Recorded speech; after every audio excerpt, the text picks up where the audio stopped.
Around 106,000 BCE, a creature was discovered by ancient humanity on a small planetoid near the very edge of the galaxy. The creature was found to be hibernating within a stasis capsule of precursor design. The decision was made to move the creature within its capsule to the ancient human capital of Charum Hakor, where effort was made to revive the creature. A time lock or temporal stasis field was placed upon the creature's capsule as a precautionary measure. Despite the advanced nature of the precursor technology, the ancient human researchers led by Primordials managed to find a way to communicate with the being. They would ask it questions in hope of gaining a greater understanding of the mysteries of the universe. In the vast majority of cases, the creature's responses were confused or unintelligible, revealing precious little information to the ancient humans. However, when asked about the nature of the flood, the creature spoke clearly and concisely. The answers it gave to the humans were so paradigm-shattering and so utterly horrific that many of the humans who heard the answer committed suicide. What? Hate pop-ups. Holy crud.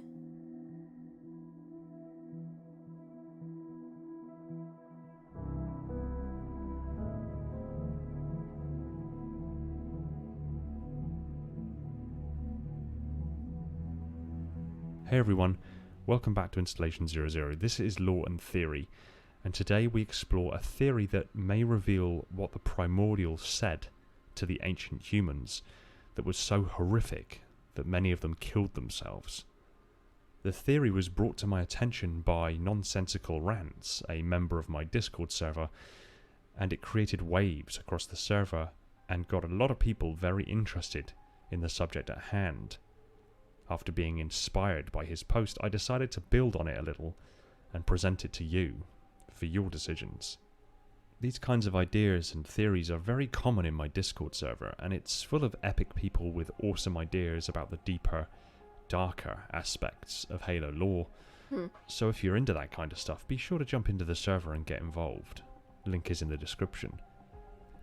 So, what was it that the Primordial told ancient humans that was so terrible, so disgusting that it drove these hyper-advanced humans to commit suicide? Well, in order to answer that, we need to recap on a few aspects of the ancient lore. Our story starts with the Precursors. Oh. The Precursors were an ancient, highly advanced race that originated outside of the Milky Way and arrived in the galaxy billions of years ago. They were so advanced that they had achieved the Forerunner technological level of Tier 0 or Transcendent. The beings known as the Precursors arrived in the Milky Way galaxy as creators and caretakers billions of years ago, dreamers and makers whose minds transcended many realms. The Precursors seeded uncountable worlds with the building blocks of life, built cyclopean laboratories made of crystallized reality, forged roads through alternate dimensions to link their great works, and then began a grand experiment to create and uplift new sentient species. Their ultimate goal is unknowable, but the Precursors' actions were guided by the mantle of responsibility, a philosophy and set of ethical rules that compelled them to protect and preserve diversity of life ahead of their own self-interest. Before they vanished, the Precursors reshaped the galaxy with tools of metal, flesh, and energy that were linked across space and time using neural physics, a transcendent science incomprehensible to lesser minds. The Precursors sailed between worlds in vessels guided by knowledge engines, but also walked on star roads, bridges of unbreakable filaments that wove in and out of the deepest layers of slipspace. With boundless intellect and patience, millions of solar systems were re-engineered by the Precursors and populated with what would eventually, after eons of growth, tending, and evolution, become new tools and companions. The Precursors believed that the universe itself was an animate entity on a vastly different scale and nature than organic beings. the very foundation of neural physics. Through understanding and influencing this esoteric living aspect of space-time, the precursors were able to manipulate reality and form virtually indestructible objects. In a notion echoed in the Forerunner concept of living time, they believed that all things experienced by life, good or ill, were only sweetness to the living universe. Consistent with these tenets, the precursors wished to experience the hardships and struggles faced by all life firsthand by committing themselves to numerous cycles of evolution, technological advancement, death, and rebirth over and over again.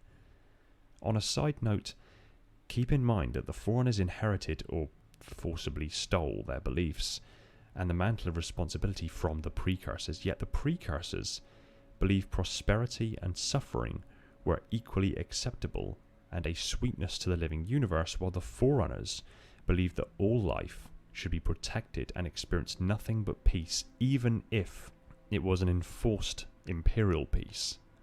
So keep in mind these differences in their beliefs. When the Forerunners rose up against the precursors, despite being hugely more advanced than the Forerunners and capable of simply moving beyond their reach, they allowed huge swathes of their kind to be exterminated by the Forerunners. Wow. Because the experience of this hardship and struggle was as important to the living universe as was times of joy and peace. So they served the universe these experiences through their own suffering to further the living universe's experience of existence. Whether they saw this living universe as a separate entity to be somewhat worshipped, or they had advanced to a state that the precursor and living universe were entangled and one and the same thing, or that the precursors were literally a physical manifestation of the living universe, is utterly unclear. But what is clear is that the precursors would do anything necessary to allow the living universe to continue to experience all of life's good and bad aspects. Anything experienced by a consciousness would ultimately benefit the living universe and enrich its experience. Following their defeat at the hands of the Forerunners over 10 million years ago, many of the remaining precursors transmuted themselves into organic particles. They broke themselves down spontaneously into a powder or dust that would reconstitute their original forms, themselves highly variable, at a later time. Over the millions of years that followed the precursors' fall, this powder degraded and became defective. Instead of reforming the precursors as they used to be, it instead resulted in misshapen life forms that ravenously assimilated biomatter they came into contact with, the earliest stages of the flood parasite. The flood eventually evolved into the forms we know of, their biology and method of reproduction making them utterly incompatible with any possible ecosystem. They infect, mutate, and absorb any biomass they come into contact with. The flood selectively targets species that possess sentient intelligence and are of sufficient biomass. Pod infectors use tendrils that pierce the skin of the host and find their way to the spinal cord. They then synchronize with the host's nervous system and gain control of their body. Any useful information present within the memory centers of the host's brain, such as battle strategies and technical knowledge, is retained for use by the flood. Despite this lingering of certain memories, no trace of the original mind remains. Only a simplistic and primal urge to assimilate other species drives the organism after infection.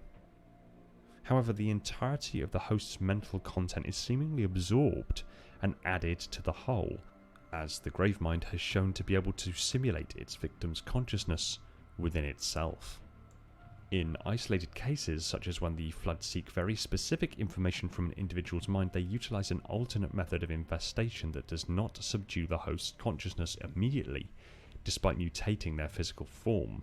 This allows the flood to burrow into the host's mind, eventually giving them access to the entire scope of the host's memories. This has only been specifically seen when the flood sought information from Captain Jacob Keyes, such as the location of Earth or a starship that could free them from Installation 04.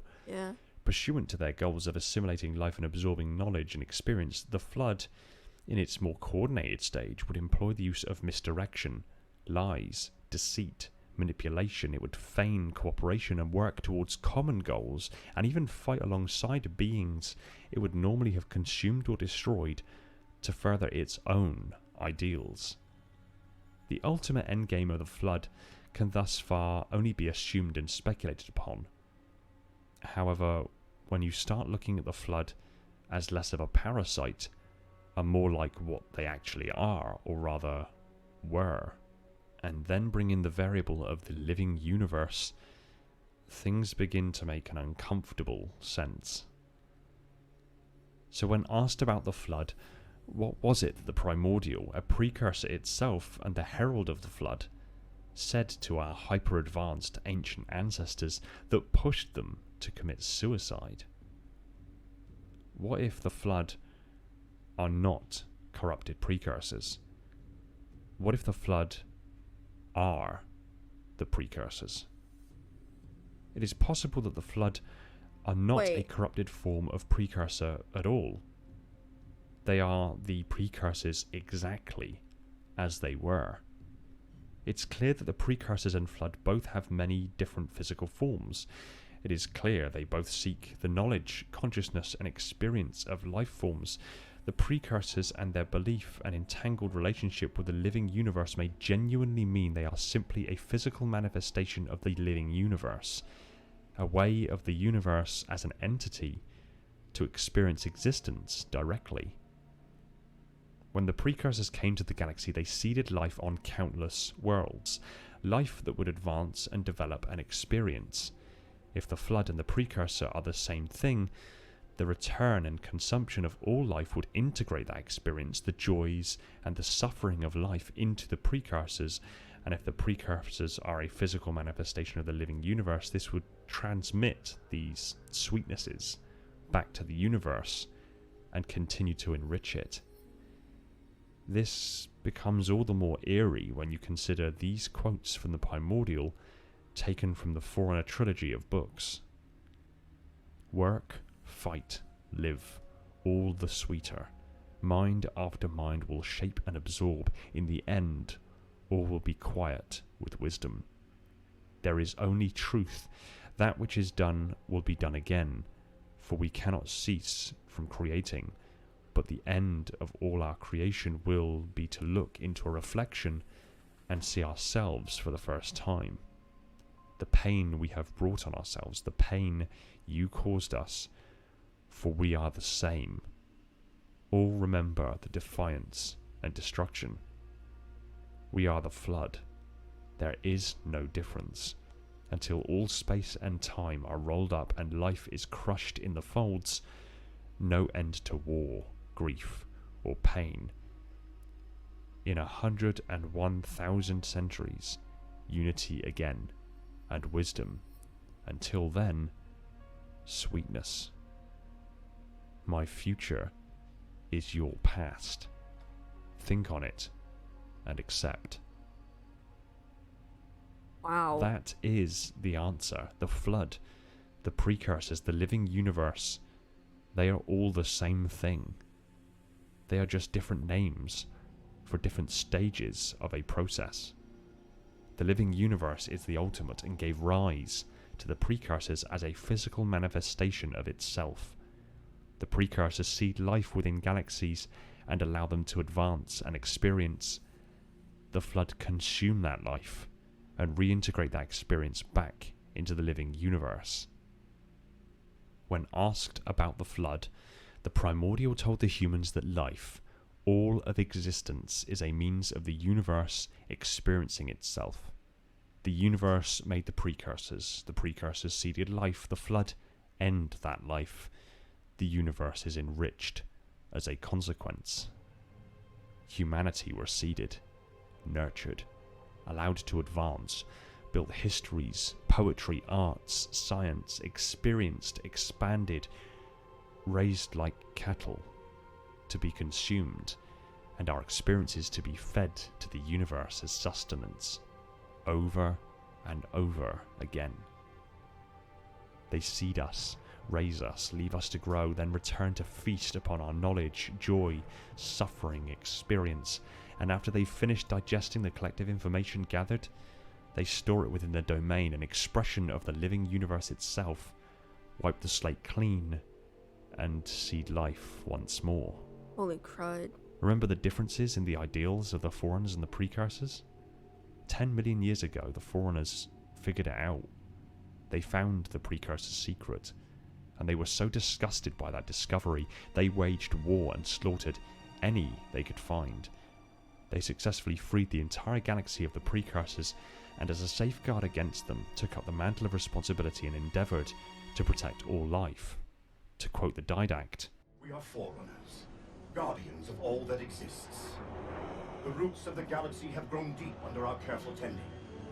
Where there is life, the wisdom of our countless generations has saturated the soil. Our strength is a luminous sun, towards which all intelligence blossoms, and the impervious shelter, beneath which it has prospered."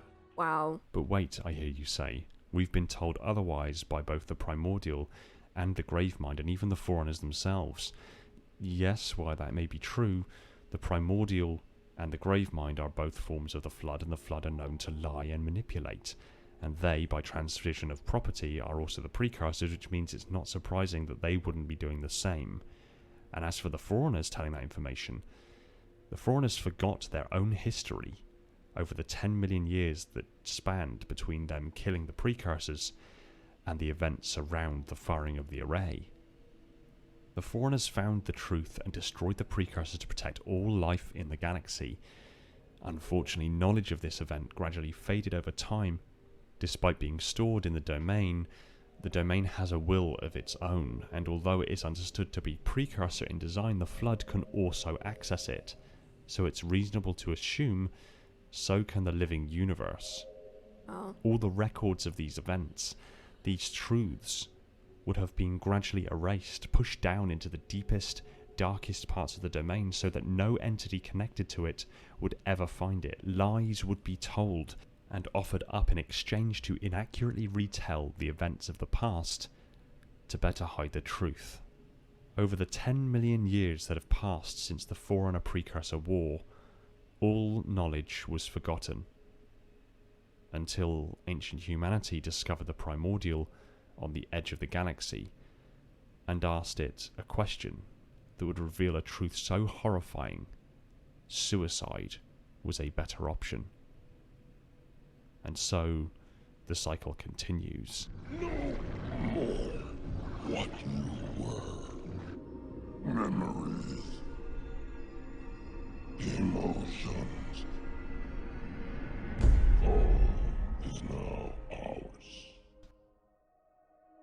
Wow. Okay, so I actually got asked to watch and react to this video, and my mind is blown. I did not know anything about this, but now it makes perfect sense. I mean, with them fighting the Forerunners all those years ago, and then like what we know about the Flood and everything, and how like everything that they find out, like all of their knowledge is stored into a database, which is like I say a database, like like a database, kind of like a Gravemind, but I feel like it's even bigger now. Oh my gosh. So does that mean like, what does that make Gravemind then? One of them, I assume, yes, but like it's gonna be like a bigger version. You know what I mean? Like, I did not know any of this. It makes perfect sense now that like somebody like fleshed it out for me and all that. Like, it is, oh my gosh. Now I'm gonna go back and play Halo 1, 2, and 3 to play with the Flood, Oh my gosh. I really hope the Flood is seen in another Halo game, because that would make it like really awesome, because even though I disliked the Flood, I didn't like them because they were a pain in the butt to kill and everything, but it added a certain aspect to the games. So yeah, I mean, it'd be awesome if they could bring back the Flood. I think they should, and I think they will at some point. Maybe not in the game, but like mention or something, something will be said. Oh my gosh, my mind is blown now.